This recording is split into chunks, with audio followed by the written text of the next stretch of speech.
The story of a broken collective power. The All Pakistan Clerks Association, APCA, was a non-political yet powerful and dignified organization of government employees in Pakistan. It was not merely a union. It was a symbol of self-respect, rights, and collective strength for public servants. From Class 4 employees to clerical staff, all stood united on one platform. This unity was the true source of APCA's strength. The history of APCA is marked by struggle and sacrifice. Its leaders made extraordinary sacrifices for the rights of employees, sacrifices rarely seen in labor movements. The death of Mr. Ishaq Saki during custody remains an unforgettable tragedy for government employees. It was not just the death of an individual, it was a martyrdom against bureaucratic arrogance, humiliation, and inhumane behavior. APCA's movement stood firmly against policies that deprived employees of their legitimate and lawful rights. There was a time when APCA was active in every district, every tehsil, and every government office. The organization had a clear manifesto, a constitution, and a democratic structure. Office bearers were elected through transparent elections, not appointed through favoritism. This democratic process empowered employees and enabled them to secure several rights through collective struggle. Unfortunately, over time, self-serving elements infiltrated the organization. Personal interests began to outweigh collective goals, leading to fragmentation.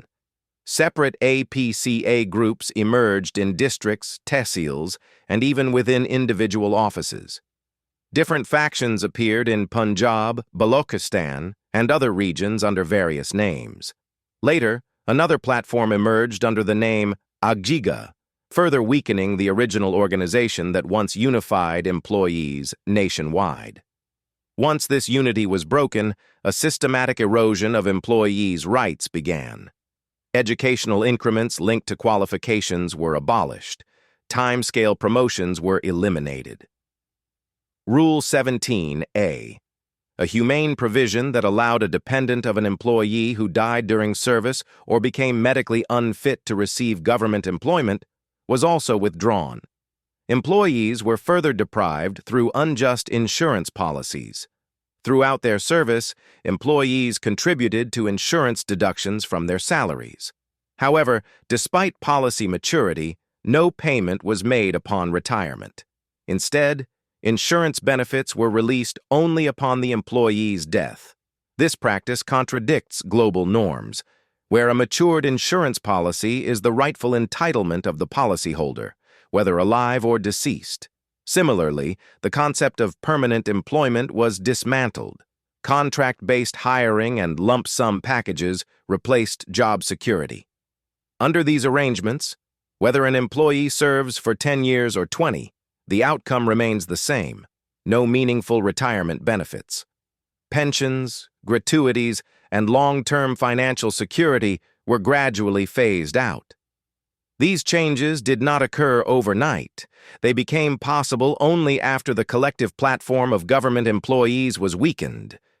The disintegration of APCA silenced a unified voice, making it easier to dismantle rights that were once protected by law and collective resistance. Today, the lesson from history is clear.